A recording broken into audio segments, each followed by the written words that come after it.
মা, ছোটর এখনো ঘুম ভাঙেনি। আমি জানতাম ও যা অলস আর কুড়ে, ওর এত সহজে ঘুম ভাঙবে না। তুমি বুঝি সকাল থেকে এখনো এক কাপ চা পাওনি? আমার বাপের বাড়ি যাওয়াটাই ভুল হয়েছে, তোমাকে ছোটর ভরসায় ছাড়াটাই ভুল হয়েছে। তাই তো আমি বাপের বাড়ির থেকে সকাল সকাল চলে এলাম। না গো বড় বৌমা, তুমি শুধু শুধু ভুল বুঝছো। ছোট বৌমা আমার খুব খেয়াল রেখেছে। কত খেয়াল রেখেছে সে তো আমি দেখতেই পাচ্ছি। এত বেলা হয়ে গেল, তার তো এখন টিকিটাই দেখা পাচ্ছি না।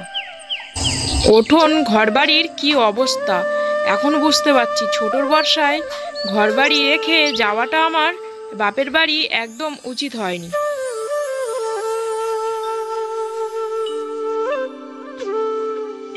কে বলেছে দিদি আমি এখনো ঘুম থেকে উঠিনি? আমি সেই কোন ভোরেতে উঠেছি, উঠে মায়ের জন্যে জলখাবার রেডি করছিলাম। আর আমি শুনতে পেয়েছি সব তোমার কথা। আমি জানতাম বাড়িতে না আসতে আমার নামে মায়ের কাছে নালিশ করবে। কি, আমি মায়ের কাছে তোর নামে নালিশ করেছি? বেশ করেছি, যা বলেছি সত্যি বলেছি। তুই তো একটা অলস আর কুড়ের ঢেকি। দেখেছো মা, দেখেছো আপনার বড় বৌমা আমার নামে কী সব বলছে। আমি নাকি কুড়ে। আমি সকাল থেকে এক গাদা গাদা কাজ করেছি, তাও আমাকে কুড়ে বলছে। আর তুমি তোমার বড় বৌমাকে বেশি ভালোবাসো। ছোট বৌমা, আমি যেমন বড় বৌমাকে ভালোবাসি তেমন আমি তোমাকেও ভালোবাসি। তাই বলছি, বাচ্চাদের মতন আর কেঁদো না। এবার তুমি চুপ করো। ঢং দেখে আর পারি না, যত সব নেকামো। তারা দুই বউ এইভাবে ঝগড়া করতে থাকে। তাদের শাশুড়ি মানা করলেও তারা দুজনে কেউ শোনে না। সকাল হতে না হতে এই বাড়ির দুই বউ অনেক ঝগড়া করে। আচ্ছা, তোমাদের জ্বালায় কি আমরা ঠিক মতন একটু শান্তিতে ঘুমাতে পারবো না? কি ঝগড়ুটে বউ বাবা! এ পাড়ায় কাউকে মনে হয় শান্তিতে একটু ঘুমাতে দেবে না। সকালবেলা করে ঠিক এরা দুজনে ঝগড়া শুরু করবে। আর শোনো মাসিমা, তোমাদের দুই বউ ঝগড়া যদি না বন্ধ হয়, তাহলে কিন্তু আমি মোড়ল মশাইয়ের কাছে গিয়ে নালিশ করব তোমাদের নামে। দেখো বাসন্তী, এরকমই সংসারে একটু আধটা ঝগড়া হয়, তা বলে তুমি মোড়ল মশাইয়ের কাছে গিয়ে নালিশ করবে? দেখুন মাসিমা, আপনার এই দুই বউকে যতদিন না আলাদা করে দেবেন, ততদিন এদের ঝগড়া এরকমই থাকবে। তাই বলছিলাম কি, এদেরকে আলাদা করে দিন, তাহলে এই ঝগড়ার থেকে আমরাও মুক্তি পাবো। কি বললে তুমি? আমাদের সংসার আলাদা হবে? ছোট, যা তো ঘর থেকে মুড়ো ঝাঁটাটা নিয়ে আয়। আমাদের সংসার বলে কি না দুভাগ করবে। ঠিক বলেছো দিদি, আমি এক্ষুনি ঝেঁটা আনতে যাচ্ছি। দুই বইয়ের এত পরিবর্তন দেখে শান্তিদেবী অনেক খুশি হয়। আর প্রতিবেশী দুই বউর এরকমই পরিবর্তন দেখে ওখান থেকে পালিয়ে যায়। তো এই ছোট, কতক্ষণ থেকে ডাকছি, এখনো আসা যায় না? উফ দিদি, একটু আসতে তো ডাকতে পারো। কান মাথা যেন একেবারে ধরে গেল। বলো বলো, আমার কি করতে হবে বলো। কি করতে হবে তার মানে? এখনো উলন ধরানো হয়নি। আর উলন যদি না ধরানো হয়, তাহলে আমি রান্না কি করে করব? তাহলে আমি খেতে দেব কি করে? আমি কি জানি। আমি এখন উলন ধারে যেতে পারবো না। আর খামোখা আমাকে জোর করো না, কোনো লাভ হবে না। আহা, কোথাকার মহারানী এলেন গো! উনি রান্না করতে পারবে না, আর আমি নাকি রান্না করব? পারবো না, পারবো না। দুই বইয়ের আবারও ঝগড়া শুরু হয়ে যায় রান্নার জন্য। ঝগড়া শুনে শাশুড়ি মা ওখানে চলে আসে। যে বৌমারা, তোমরা আবারও ঝগড়া শুরু করে দিয়েছো। এত চেঁচামেচির কারণটা কি, সেটা কি আমি জানতে পারি? দেখুন না মা, ছোটকে সেই কখন থেকে বলছি উলানটা ধরিয়ে দিয়ে রান্না বসাবো। বেলা সেই মাথার উপরে উঠেছে। মহারানী উনি নাকি পাখার ধারে উলন ধরাতে যাবে না, ওনার ফর্সা গায়ের রং নাকি নষ্ট হয়ে যাবে। এর রং কি আমারও কালো হবে না? ওই জন্যে আমিও বলে দিয়েছি আমিও রান্না করব না। আর ছোটই তো আগে ঝগড়াটা শুরু করেছে।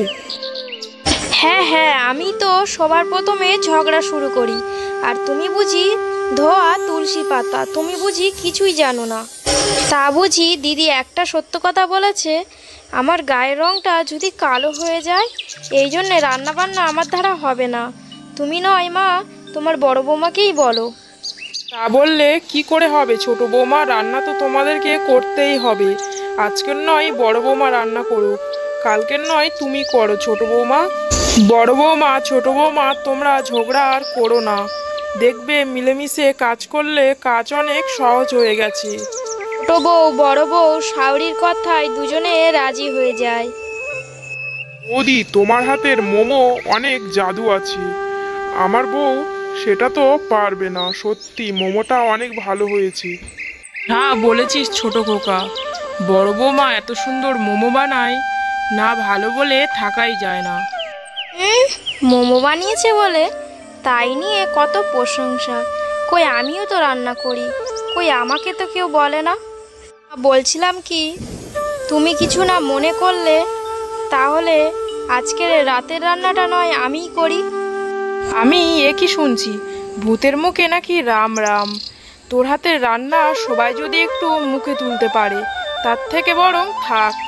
এ কি বড় বৌমা, ছোট বৌমা যখন রান্না করবে বলছে তখন থাক না, দেখবে আমার ছোট বৌমা অনেক ভালো রান্না করবে। বড় বৌমা তুমি ছোট বৌমার পাশে একটু থেকো, কারণ শিখিয়ে দেখিয়ে নিতে হবে। ছোট বউ যখন রান্না করছিল হাতে আগুনে ছ্যাঁকা লেগে যায়। ও দিদি গো, তাড়াতাড়ি এসো, দেখো গো আমি পুড়ে মরে গেলাম। বড় বৌমা তাড়াতাড়ি ছোট বৌমার কাছে চলে আসে। কিরে তোর কি হয়েছে, আগুনের মশালটা হাত থেকে ফেলে দে বলছি, আর তুই এক্ষুনি তোর ঘরে যা, আমি রান্না করছি। দিদি তুমি তুমি আমাকে এতটা খেয়াল রাখো, আর আমি তোমাকে কত খারাপ কথা না বলেছি, তার সত্ত্বেও তুমি আমাকে। না না দিদি, আমার কিছুই হয়নি, একটু সামান্য চোট পেয়েছি। হয়েছে, আর পাকা গিন্নি হতে হবে না। আমিও তো কম কথা শোনাইনি রে বোন। আজ থেকে কোনো ঝগড়া নই, আমরা দুই বোনে মিলেমিশেই থাকবো। শাশুড়ি মা দুই বউর মাঝখানে এমন মিল দেখে অনেক খুশি হয়ে যায়। ও দিদি, তোমার মতন আমাকেও রান্না শিখিয়ে দেবে তো? আমি কিন্তু কিছুই জানি না। আমি থাকতে তোর রান্না শেখার কি প্রয়োজন? আমি যতদিন বেঁচে আছি তোকে আমি রান্না করতে কোনোদিনও দেব না। পাড়ার প্রতিবেশীরা দুই বউর মাঝখানে এমন মিল দেখে অনেকটা অবাক হয়ে যায়। ওরে বাবা, এটা আমি আবার কি দেখছি, দুই বউর মাঝখানে এত মিল হয়েছে? তা একদিক থেকে ভালোই হয়েছে, আমরাও একটু ঝগড়ার থেকে বাঁচি।